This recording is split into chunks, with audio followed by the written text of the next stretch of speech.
RX 560. Sebuah VGA yang dirilis pada April 2017 ini menjadi salah satu pilihan menengah saat itu.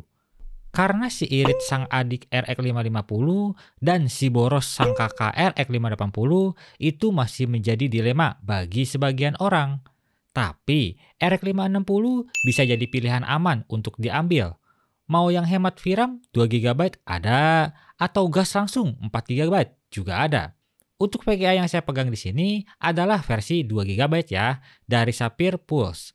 Spek singkatnya sendiri punya VRAM 2 GB dengan bandwidth 112 Gbps, tapi cuma makan kali 8 PCIe LAN. Tentunya sudah support DirectX 12 ya. Output displaynya ada HDP, HDMI, dan DVI. Semua spek singkat tadi dibungkus dengan TDP cuma di 75 watt aja, membutuhkan 1 kali 6 pin doang. Lumayan irit sob. RX 560 ini kalau dibandingin sama kubu hijau, mungkin ya bisa dikatakan di atasnya GTX 1050 polos, tapi ada di bawahnya GTX 1050 Ti. Karena pada beberapa pengetesan pun ada yang kalah, ada yang seimbang. Unit yang saya pegang di sini masih sangat mulus, debunya sangat minim, bahkan pada bagian plat di output displaynya itu benar-benar kinclong, kayak abis dipoles gitu. VGA ini bisa saya bilang menjadi VGA minimum kalau kamu mau gaming di 1080p. Walau sebenarnya VGA di bawah ini pun bisa-bisa aja main 1080p. Dan tidak ada larangan juga mau main di 1080p. Cuma yang jadi masalah adalah nyaman atau enggak. Layak dimainin atau enggak. Apalagi rata-rata VGA di bawah ini kan cuma DirectX 11 ya. Saya dapatkan VGA ini di harga 550.000. Ya cukup murah lah dibanding pasaran. Padahal kondisinya masih sangat bagus. Kalau teman-teman cari RX 560 di marketplace, harganya bervariatif, mulai dari 600 hingga 700.000 versi 2 GB dan 700 sampai 800.000 versi 4 GB. Harganya nyaingin RX 570 dan RX 580. Kenapa gitu ya? Asumsi saya sih ini ya, VGA ini jadi alternatif untuk orang-orang yang mau VGA gaming murah tapi nggak mau bekas mining. Karena seperti yang kita tahu, RX 570, 580 itu rajanya mining kan ya. Nah, alternatif di harga setara ya salah satunya si RX 560 ini. Atau enggak ya GTX 960 mungkin di harga yang kurang lebihnya setara. Tapi kalau emang bener-bener mau ambil ini harus realistis kalau performanya akan cukup beda jauh sama si RX 580. Ya udah yuk kita tes aja VGA ini yang banyak di request sama subscriber nih. Apakah dengan harga 550.000 yang saya dapat ini worth it buat main game-game di 1080p? Mari kita coba. Berikut spesifikasi yang saya gunakan.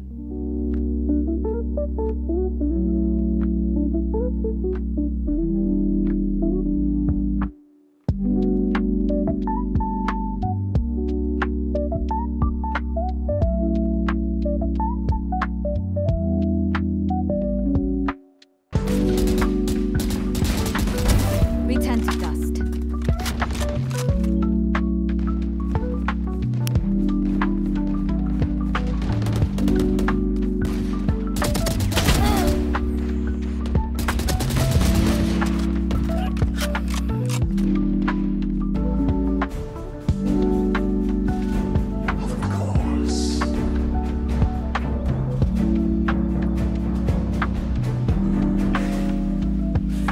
The battle begins.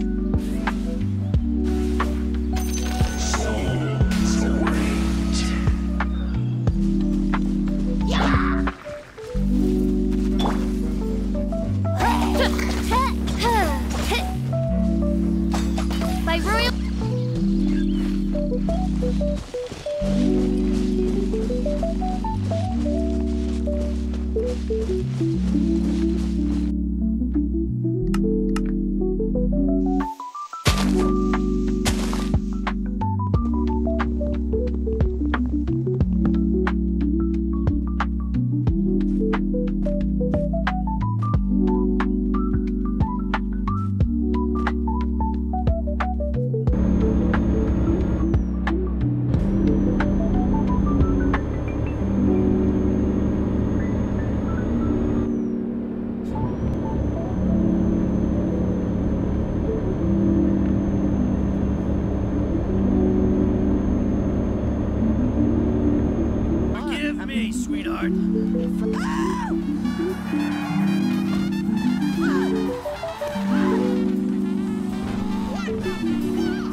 Nah, gimana soal performanya?